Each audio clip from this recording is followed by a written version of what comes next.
नमस्कार दोस्तों आज आपको कुछ जानकारी देते हैं हलाकू खान के बारे में। हलाकू खान मंगोल साम्राज्य के संस्थापक चंगेज खान का पोता था और चंगेज के चौथे पुत्र तोलुई खान का पुत्र था, जिसका जन्म 1217 में हुआ था।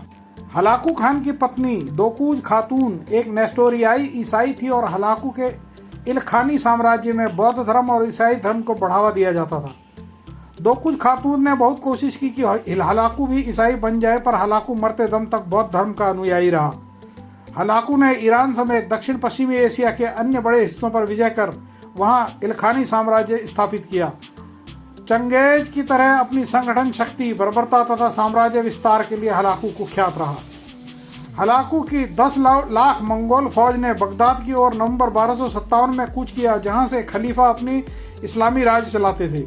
हलाकू ने खलीफाओं से आत्मसमर्पण करने को कहा, लेकिन उन्होंने मना कर दिया। खलीफाओं की सेना ने हलाकू के योद्धाओं को खदेड़ दिया, लेकिन अगली मुठभेड़ में ही खलीफा की फौज हार गई। मंगोलों ने खलीफा की सेना के पीछे की नदी में बांध को तोड़ दिया, जिससे बहुत से सैनिक डूब गए और बाकियों को हलाकू के मंगोल सैनिकों ने आसानी से मार डाला। 13 फरवरी 1258 को हलाकू के मंगोल सैनिक बगदाद शहर में घुस गए। इसके एक हफ्ते बाद तक उन्होंने वहां कत्लो आम मचाया, नागरिकों और व्यापारियों को लूटा, औरतों के साथ बलात्कार किया।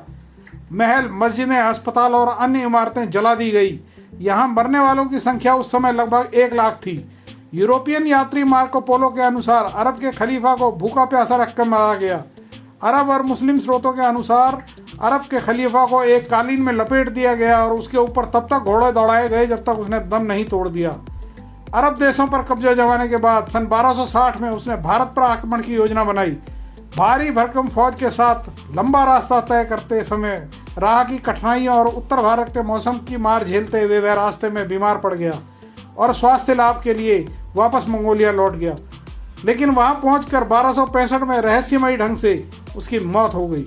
तो दोस्तों, ये जानकारी आपको कैसी लगी? आप हमारे चैनल को लाइक करें, चैनल को सब्सक्राइब करें, बेल आइकन की घंटी प्रेस करें, कमेंट बॉक्स में जाकर हमें कमेंट भी अवश्य करें। आपका कीमती समय हमें देने के लिए धन्यवाद। नमस्कार।